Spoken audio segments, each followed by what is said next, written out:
Mulai dah. Mulai. Assalamualaikum warahmatullahi wabarakatuh. Yang saya hormati dosen pembimbing mata kuliah Pendidikan Kewarganegaraan, Bapak Hendrik Pandupaksi, serta teman-teman yang saya banggakan. Perkenalkan, saya Nova Inan Rahmadani dengan NIM 22402748081, perwakilan dari kelompok 4 yang akan memimpin acara diskusi kita pada malam hari ini.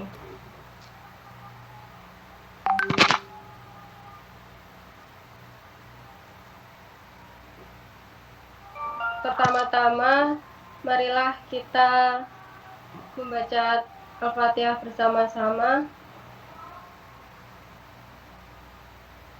Doa dimulai.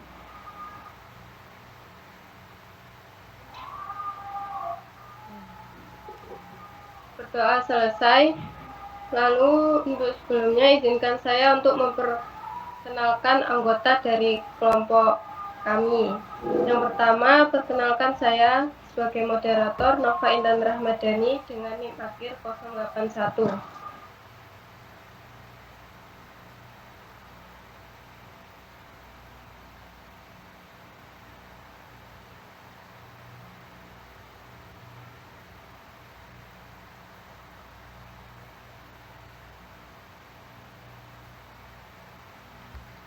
Saya Azila Intan Ramadhani dengan akhiran NIM 102 yang akan mempresentasikan bab 8 dengan judul Wawasan Nusantara.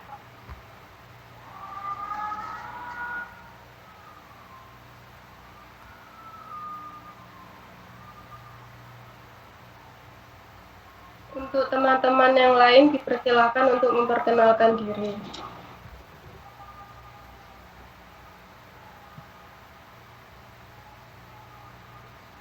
Perkenalkan, nama saya Naura Royani dengan NIM akhir 027. Perkenalkan, nama saya Sadisa Chandra Kirana dengan NIM akhir 048. Saya Robiatul Adawiyah dengan NIM akhir 051.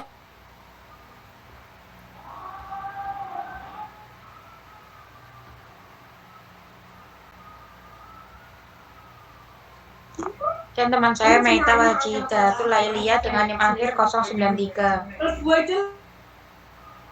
Selanjutnya ialah penyampaian dan penyajian materi. Saya persilahkan kepada Saudari Azila untuk menyampaikan materinya. Waktu dan tempat saya persilahkan. Oke teman-teman, bisa di-share screen.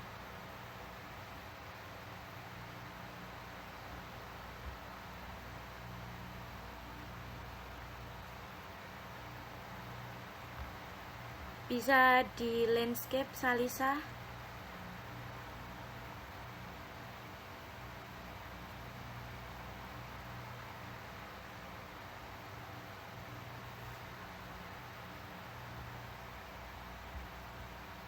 Baik, kali ini saya akan mempresentasikan bab 8 dengan judul atau subbab Wawasan Nusantara. Next. Saya Azila Intan Ramadhani dengan NIM 22040274102 kelas 2022C Program Studi Pendidikan Geografi. Next.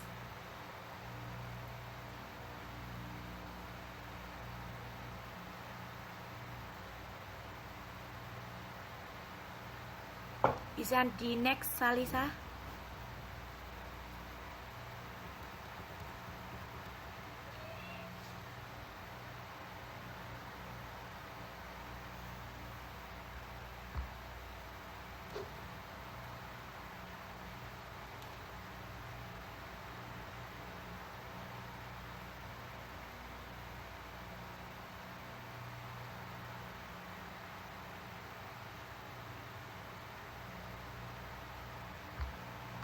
Halo Salisa, apakah suara saya terdengar? Nah, terima kasih. Untuk pendahuluan, yaitu bangsa Indonesia merupakan bangsa yang plural dan multikultural, terdiri dari berbagai suku, memiliki beragam bahasa daerah, dan dialek yang khas di tiap daerahnya. Menganut berbagai macam agama, terikat beraneka macam adat istiadat dan kebiasaan. Lalu juga memiliki wilayah yang berbentuk negara kepulauan serta terletak pada posisi silang di antara dua benua yaitu Asia dan Australia dan juga samudra besar yaitu Pasifik dan Hindia. Sebagai konsekuensi logis, Indonesia merupakan wilayah strategis sebagai persilangan dunia. Menurut Dennis Lombard 2018 dalam karyanya Nusa Jawa Silang Budaya menjelaskan bahwa Indonesia itu menjadi pertemuan berbagai macam budaya dari berbagai negara dan menjadikan Indonesia memiliki kekayaan budaya banyak sekali. Dari hasil persilangan budaya, pada satu sisi hal ini merupakan aset bangsa yang tak ternilai harganya. Akan tetapi, hal ini juga bisa menjadi tantangan untuk terus menjaga keberagaman. Sebagai generasi pewaris bangsa dan negara, Indonesia yang beragam ini, kita semua memiliki tugas untuk terus mewarisinya, mewujudkan persatuan dan kesatuan bangsa sampai kapanpun. Oleh karena itu, bangsa Indonesia harus mampu memahami konsep wawasan Nusantara. Pembelajaran konsep wawasan Nusantara kepada mahasiswa diharapkan mampu menumbuh kembangkan pola pikir, pola sikap, dan pola tindak yang sarwa Nusantara, dalam arti mampu mengimplementasikan ayat-ayat wawasan Nusantara atau Astagatra dalam kehidupan bermasyarakat, berbangsa, dan bernegara. Bisa di slide. Untuk masalah yang akan dibahas, yaitu setiap bangsa yang sudah bernegara selalu memiliki cita-cita nasional yang memberikan gairah hidup dan arah dalam menentukan tujuan nasionalnya. Cita-cita nasional bangsa Indonesia sebagaimana yang dituangkan dalam alinea 2 pembukaan UUD Negara Republik Indonesia tahun 1945, esensinya adalah bahwa kemerdekaan bukanlah tujuan akhir perjuangan bangsa, melainkan merupakan alat untuk mewujudkan negara Indonesia yang merdeka, bersatu, berdaulat, adil, dan makmur. Cita-cita nasional yang menjadikan pijakan dalam merumuskan tujuan nasional sebagaimana dituangkan dalam pembukaan Undang-Undang Dasar Negara Republik Indonesia tahun 1945 alinea keempat, yang esensinya mengandung 4 fungsi pokok pemerintahan, yaitu 1. Fungsi Hankam, yaitu melindungi segenap bangsa Indonesia dan seluruh tumpah darah Indonesia. Kedua, fungsi ekonomi, yaitu memajukan kesejahteraan umum. Ketiga, fungsi sosial, yaitu mencerdaskan kehidupan bangsa. 4. Fungsi politik, yaitu ikut serta melaksanakan ketertiban dunia yang berdasarkan kemerdekaan, perdamaian abadi, dan keadilan sosial. Untuk wawasan Nusantara sendiri adalah cara pandang terhadap bangsa dengan tujuan menjaga persatuan dan kesatuan yang diwujudkan dengan mengutamakan kepentingan nasional dibanding kepentingan individu, kelompok atau kepentingan golongan tertentu, dengan mengutamakan kesatuan dan keutuhan wilayah Indonesia. Wawasan Nusantara juga biasa disebut dengan wawasan kebangsaan dan wawasan tentang pandangan hidup masyarakat, berbangsa, dan bernegara. Tidak hanya itu, menurut sudut pandang geopolitik Indonesia, Nusantara sebenarnya adalah konsep kepulauan dengan visai atau visi Nusantara Indonesia. Perspektif Nusantara adalah cara bangsa Indonesia melihat dirinya secara geografis. Sebagai suku yang bersatu di antara isu-isu ideologi, politik, ekonomi, sosial budaya, dan pertahanan keamanan. Secara garis besar, wawasan Nusantara juga dapat dipandang sebagai cara pandang bangsa Indonesia tentang diri dan lingkungannya berdasarkan ide nasionalnya, yaitu Pancasila dan Undang-Undang Dasar 1945, yang merupakan aspirasi bangsa yang merdeka, berdaulat, dan bermartabat di tengah-tengah lingkungannya, yang menjiwai setiap tindak kebijaksanaan dalam mencapai tujuan perjuangan bangsa. Bisa di next slide. Nah, untuk pembahasannya itu terdapat 5 asas dalam wawasan Nusantara, yaitu pertama itu asas solidaritas, kedua asas kejujuran, ketiga asas kesamaan tujuan, keempat asas keadilan, kelima asas kerjasama. Untuk pengertian dari asas solidaritas, yaitu prinsip solidaritas dalam perspektif Nusantara adalah perasaan emosional dan moral yang terbentuk dalam hubungan antar individu atau kelompok berdasarkan rasa saling percaya, tujuan dan cita-cita bersama, dan rasa persatuan dan berbagi. Sikap solidaritas ini merupakan bentuk kepedulian terhadap sesama, dan semua orang Indonesia harus mengadopsi sikap ini tanpa membeda-bedakan dan tanpa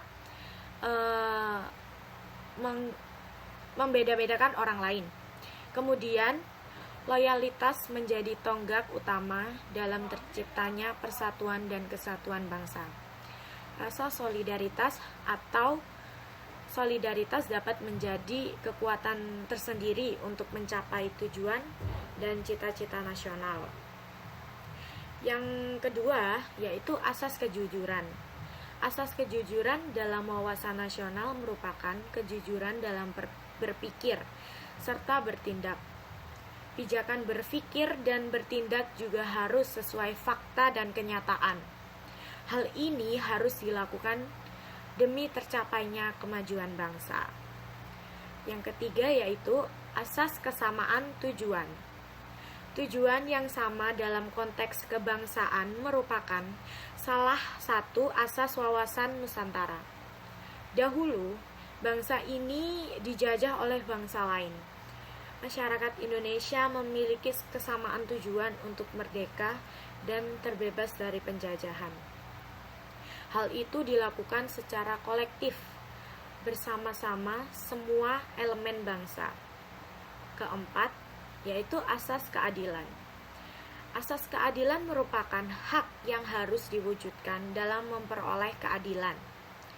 Dalam konteks berbangsa dan bernegara, cita-cita nasional tidak boleh merugikan pihak tertentu maupun mengutamakan kepentingan kelompok atau golongan tertentu.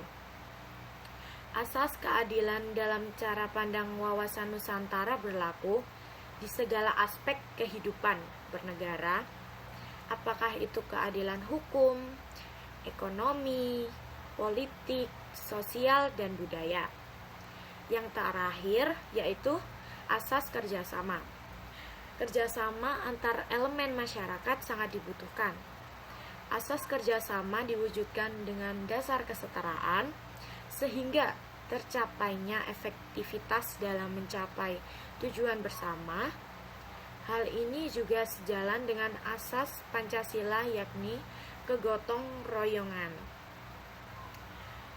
Untuk kedudukan fungsi dan tujuan wawasan Nusantara, yaitu wawasan Nusantara dikembangkan sebagai hasil penjabaran falsafah bangsa, pandangan hidup, dan ideologi negara. UUD NRI tahun 1945, budaya bangsa, kondisi geografis manusia itu yang mendiami serta berkembang di lingkungan hidupnya. Oleh karena itu, wawasan Nusantara merupakan kesatuan pola pikir, pola sikap, dan pola tingkah laku untuk mencapai persatuan kesatuan bangsa dan perpaduan segenap aspek kehidupan nasional dalam membangun dan memekarkan bangsa serta rasa tanggung jawab dalam ikut membina dan memanfaatkan keseimbangan lingkungan hidup secara selaras, serasi, dan seimbang.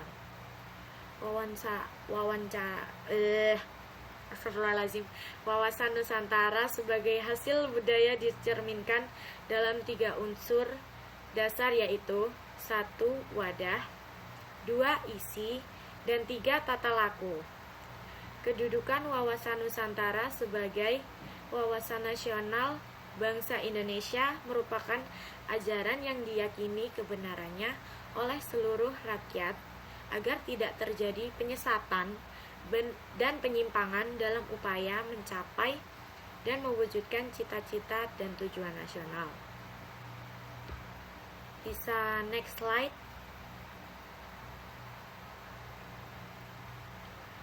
Untuk kesimpulan yang bisa saya ambil yaitu kedudukan wawasan Nusantara merupakan ajaran yang diyakini kebenarannya oleh seluruh rakyat agar tidak terjadi penyesatan dan penyimpangan dalam upaya mencapai dan mewujudkan cita-cita dan tujuan nasional. Wawasan Nusantara berfungsi sebagai pedoman, motivasi, dorongan, serta rambu-rambu dalam menentukan segala kebijaksanaan keputusan. Untuk tujuan wawasan Nusantara baik tujuan ke dalam untuk mewujudkan persatuan dan kesatuan bangsa maupun tujuan keluar untuk mewujudkan ketertiban dan perdamaian dunia. Untuk itu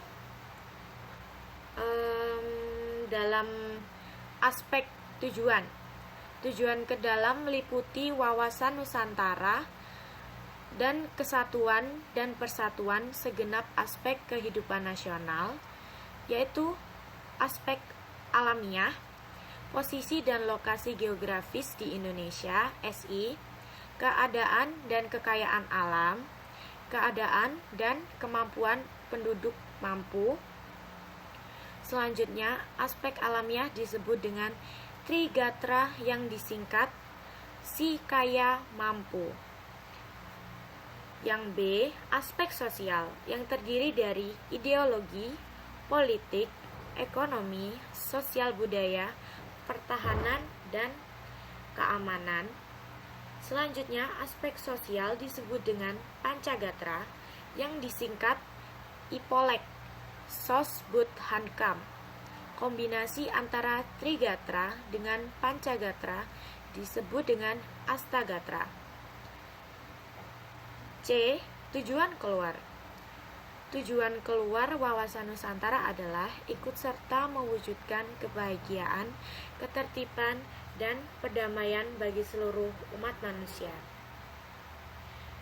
Berdasarkan tujuan di atas, maka wawasan Nusantara tidak hanya memperhatikan kepentingan nasional bangsa Indonesia sendiri, melainkan juga bertanggung jawab terhadap terciptanya lingkungan dan pergaulan dunia yang sejahtera, tertib, aman, dan damai.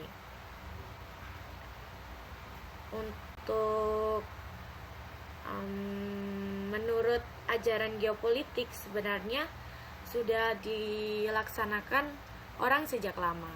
Namun dari sisi konsep baru, perkembangan pada awal abad ke-19 yang dipelopori oleh antara lain Friedrich Ratzel, Rudolf Gehlen, dan Karl Haushofer, yaitu teori atau konsep tokoh atau pemikir tersebut dapat tercantum dituangkan dalam buku PKN tersebut di bab 8, yaitu Friedrich Ratzel mengemukakan, yaitu ada teori ruang tahun 1897. Retzel menyatakan bahwa negara dalam hal-hal tertentu dapat disamakan dengan organisme, yaitu mengalami fase kehidupan dalam kombinasi dua atau lebih antara lahir, tumbuh, berkembang, mencapai puncak, surut, dan mati. Menurut Rudolf Jahlen, yaitu ada teori kekuatan. Jahlen mengembangkan teori ruang Retzel dengan menganggap bahwa negara sebagai organisme dirumuskan ke dalam sistem politik pemerintahan melalui 5 pembindangan: kratopolitik, ekonomi-politik, sosiopolitik, demopolitik, yang terakhir geopolitik. Yang ketiga, menurut Karl Haushofer, ini ada teori ekspansionisme tahun 1896 sampai 1946 yang mengajarkan terkait faham geopolitik sebagai ajaran ekspansionisme dalam bentuk politik geografi yang menitik beratkan pada soal-soal strategi perbatasan, ruang hidup bangsa dan tekanan rasial, ekonomi, dan sosial sebagai faktor yang mengharuskan pembagian baru kekayaan dunia. Next slide.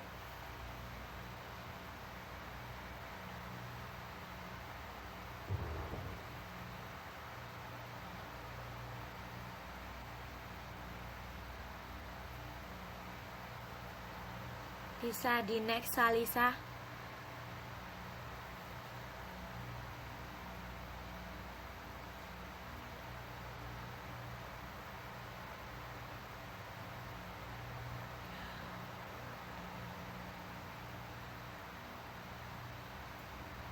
Untuk daftar rujukan yang saya ambil dari buku pendidikan kewarganegaraan Indomedia Pustaka Universitas Negeri Surabaya, edisi revisi bulan November tahun 2022, yaitu yang berjudul Bab 8 Wawasan Nusantara, halaman 117 sampai 139. Sekian presentasi dari saya kembalikan ke moderator. Terima kasih Adila atas pemaparan materinya. Baik, memasuki sesi berikutnya, yaitu sesi tanya jawab. Yang ingin bertanya, silakan untuk raise hand lalu memaparkan materinya.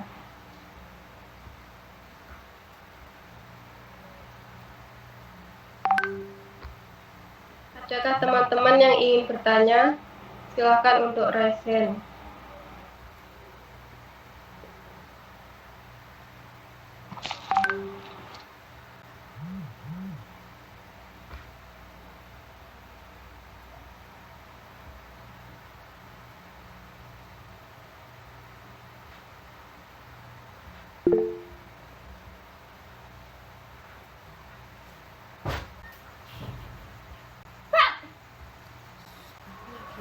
Baik, untuk Nauro Royani silakan untuk memaparkan pertanyaannya. Baik, terima kasih. Sebelumnya, apakah suara saya sudah terdengar? Sudah terdengar. Bila agak di sini, yang ingin saya tanyakan adalah, menurut Anda, bagaimana cara kita untuk mengimplementasikan wawasan Nusantara di masa kini? Terima kasih.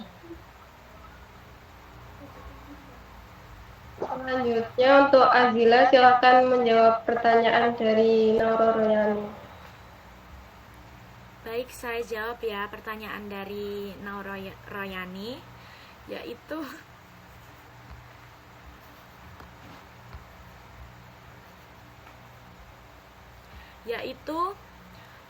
dalam kehidupan implementasi atau penerapan wawasan Nusantara harus tercermin pada pola pikir, sikap, dan tindakan yang senantiasa mendahulukan kepentingan bangsa daripada kepentingan pribadi atau suatu golongan. Jadi kita itu harus mentingin kepentingan bangsa daripada kepentingan pribadi. Jadi karena itu implementasi itu harus berorientasi pada kepentingan masyarakat di wilayah Indonesia. Untuk implementasi pertama yaitu dalam kehidupan pertahanan keamanan. Untuk contoh pertama ya, implementasi wawasan Nusantara dalam kehidupan pertahanan dan keamanan akan menumbuhkan kesadaran cinta tanah air dan membela sikap bela negara setiap masyarakat Indonesia. Kesadaran dan sifat bela negara ini menjadi modal utama untuk menggerakkan partisipasi Indonesia di setiap warga negara Indonesia dalam menanggapi berbagai bentuk ancaman yang membahayakan keselamatan dan kedaulatan bangsa. Untuk poin yang kedua, dalam kehidupan berpolitik, implementasi wawasan Nusantara dalam kehidupan politik akan terus menciptakan iklim penyelenggaraan negara yang sehat dan dinamis. Hal ini akan nampak terwujud menjadi kepemerintahan yang kuat, aspiratif, dan terpercaya yang dibangun sebagai kedaulatan rakyat. Untuk poin yang terakhir yaitu dalam geopolitik. Implementasi wawasan Nusantara dalam geopolitik terdiri atas ekonomi, letak geografis, dan sosial budayanya. Dalam hal ekonomi, di dalam implementasi wawasan Nusantara harus menciptakan tatanan ekonomi yang menjamin pemenuhan dan peningkatan kesejahteraan dan kemakmuran rakyat secara merata dan adil. Implementasi wawasan Nusantara dalam hal ekonomi harus mampu mencerminkan tanggung jawab pengelolaan sumber daya alam yang memperhatikan kebutuhan masyarakat antar daerah secara timbal balik serta menjaga kelestarian sumber daya alam itu sendiri. Itu jawaban dari saya, Yani. Apakah bisa menjawab? Bisa, Zila. Terima kasih atas jawabannya. Sama-sama. Bisa saya kembalikan ke moderator? Demikian tadi presentasi yang telah dipaparkan oleh kelompok 4. Sebelum saya tutup, marilah kita mengucapkan hamdalah bersama-sama. Alhamdulillahirabbil Alamin. Selaku moderator, mohon maaf apabila kekurangan dan saya ucapkan terima kasih untuk perhatiannya. Saya pamit undur diri. Taqabbalallahu minna wa minkum taqabbal ya karim. Masya Allah, tabarakallah. Terima kasih teman-teman yang sudah berpartisipasi di dalam presentasi bab 8 ini. Terima kasih. Minal aizin wal faizin. Mohon maaf lahir dan batin ya. Masya Allah.